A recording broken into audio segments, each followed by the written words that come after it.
Hello दोस्तों, स्वागत है आपका मेरे यूट्यूब चैनल जीके मास्टर में। दोस्तों आज हम पढ़ने जा रहे हैं राजस्थान का भूलभुजल किसे कहा जाता है। दोस्तों मेरे को मालूम है कि आप सबको पता है कि राजस्थान का भूलभुजल किसे कहा जाता है, पर दोस्तों राजस्थान का भूलभुजल आपको मालूम है मोहनोत न्याणसी को कहा जाता है। पर दोस्तों उसको कहा क्यों जाता है? मोहनोत न्याणसी में ऐसे कौन से गुण थे तथा उनके द्वारा ऐसे कौन सी सिमिलरिटी थी दोनों में कि उसको राजस्थान का भूलभुजल कहा गया? दोस्तों और एक इम्पोर्टेंट बात ये बता देता हूँ कि हर बार पेपर में ये नहीं आएगा कि राजस्थान का भूलभुजल किसे कहा जाता है। ये कई पेपर में हर बार थोड़ी रिपीट होगा, कुछ अलग भी तो कर सकता है। वो ऐसे भी पूछ सकता है कि राजस्थान का भूलभुजल किसके दरबार में रहता था तथा वास्तविक भूलभुजल किसके दरबार में रहता था, पूछा जा सकता है।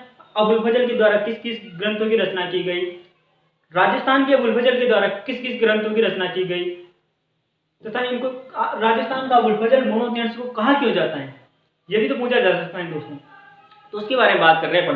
तो पहले तो मैं दोस्तों आपको बताता हूँ कि राजस्थान का अबुल फजल मोहनोत न्याणसी को कहा जाता है, क्यों कहा जाता है। दोस्तों उनके जो गुणों में समानताएं थी, उनके जो कार्य में समानताएं थी, उनके बारे में बता रहा हूँ दोस्तों।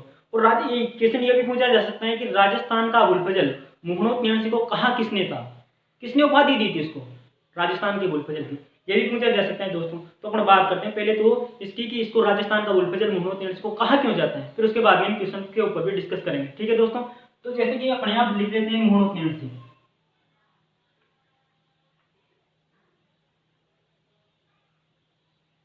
इधर लिख लेते हैं वास्तविक अबुल फजल।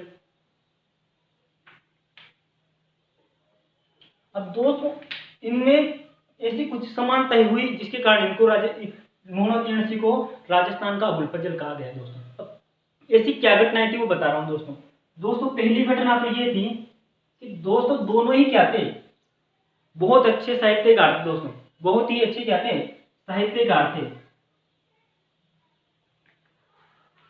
ठीक है दोस्तों, ये घटना इसके अंदर भी है। तथा दोनों की ही जो मृत्यु हुई थी दोस्तों वो अपने स्वामी के कारण हुई थी। मोहनोत न्याणसी की मृत्यु कैसे हुई थी आपको पता है दोस्तों। मोहनोत न्याणसी को जोधपुर का जो राजा था जसवंत सिंह राठौड़ प्रथम के दरबार में रहता था कौन, मोहनोत न्याणसी। तो जसवंत सिंह राठौड़ प्रथम औरंगाबाद गया था, शिवाजी ने विद्रोह किया था ना, उसका दमन करने के लिए औरंगजेब ने भेजा था। कहाँ भेजा था? औरंगाबाद। किसको? जसवंत सिंह राठौड़ को। जसवंत सिंह राठौड़ के दरबार में रहता था कौन, मोहनोत न्याणसी। ठीक है दोस्तों, मोहनोत न्याणसी को कहाँ भेजा? मोहनोत न्याणसी को अपने साथ लेके गया जसवंत सिंह राठौड़ प्रथम, जो कि किसके कंट्रोल में काम करता था? जसवंत सिंह राठौड़ प्रथम औरंगजेब के कंट्रोल में काम करता था। उस समय जसवंत सिंह राठौड़ प्रथम जोधपुर का शासक था, परंतु औरंगजेब के अधीन था। तो औरंगजेब के उस समय औरंगजेब के निशाने पर कौन था? तो शिवाजी थे ना। तो उनको विरुद्ध किसको भेजा? मोहनोत न्याणसी को भी लेकर गया कौन? जसवंत सिंह राठौड़ प्रथम। जसवंत सिंह राठौड़ प्रथम उस समय मारवाड़ का शासक था दोस्तों। उसी के दरबार में कौन रहता था? मोहनोत न्याणसी। तो जसवंत सिंह राठौड़ प्रथम अपने साथ मोहनोत न्याणसी को भी ले गया। अब मोहनोत न्याणसी को लेकर गया ना, तो क्या हुआ, इनके बीच में वही अनबन हो गई, थोड़ी बहुत माथाफोड़ी हो गई। तो मोहनोत न्याणसी को गिरफ्तार कर लिया किसने? जसवंत सिंह राठौड़ प्रथम ने मोहनोत न्याणसी को क्या करवा लिया? गिरफ्तार कर लिया और कहा कि मेरे को 1,00,000 रुपए दे, तेरे को छोड़ दूंगा, नहीं तो जुर्माने के तौर पे 1,00,000 रुपए दे मेरे को। किसने कहा? जसवंत सिंह राठौड़ प्रथम ने कहा, जिसके दरबार में पहले ये रहता था मोहनोत न्याणसी। इसने 1 रुपया भी नहीं दिया।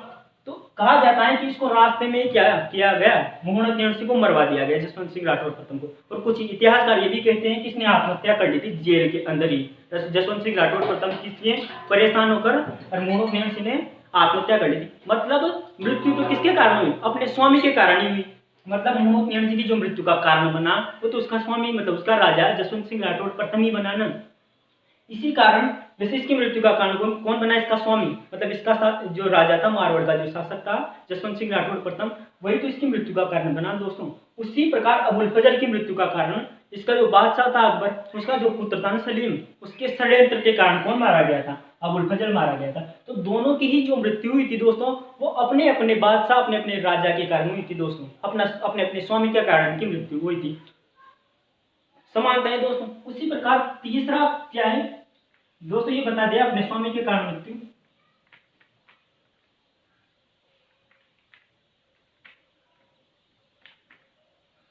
ठीक है दोस्तों।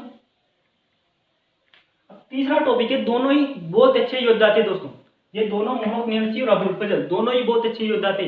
मतलब अपने अपने शासक, अपने अपने स्वामी के के साथ बहुत सारे सैन्य अभियान होते हैं, जैसे किसी दूसरे राज्य या दूसरे देश कुछ मतलब दूसरी रियासतों से लड़ने गए थे अपने अपने शासक, अपने अपने स्वामी, अपने अपने के साथ। ये तो गया था जसवंत सिंह राठौर प्रथम के साथ बहुत सारे युद्ध करने, और ये गया था अकबर के साथ।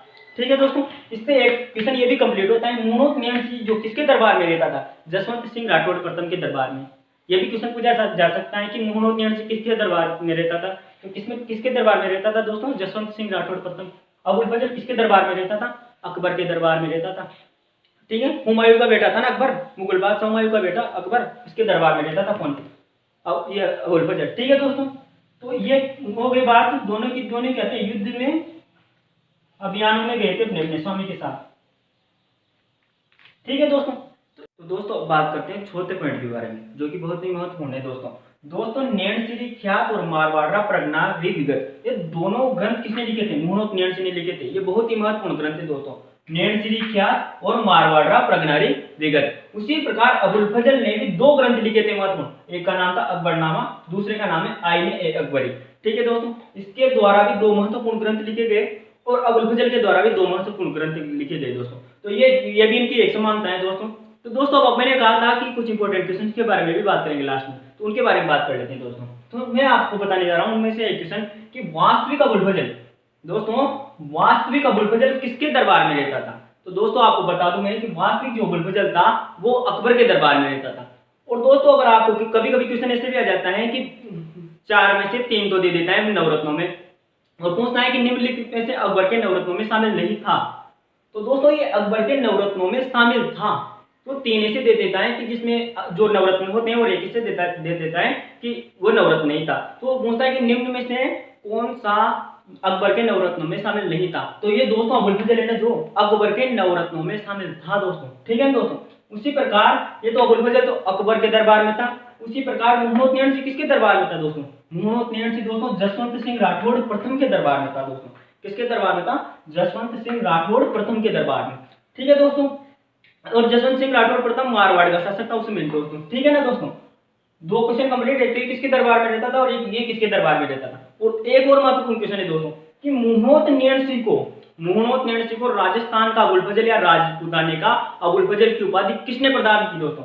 उसका आंसर है दोस्तों मुंशी देवी प्रसाद। ठीक है दोस्तों, किसने प्रदान की?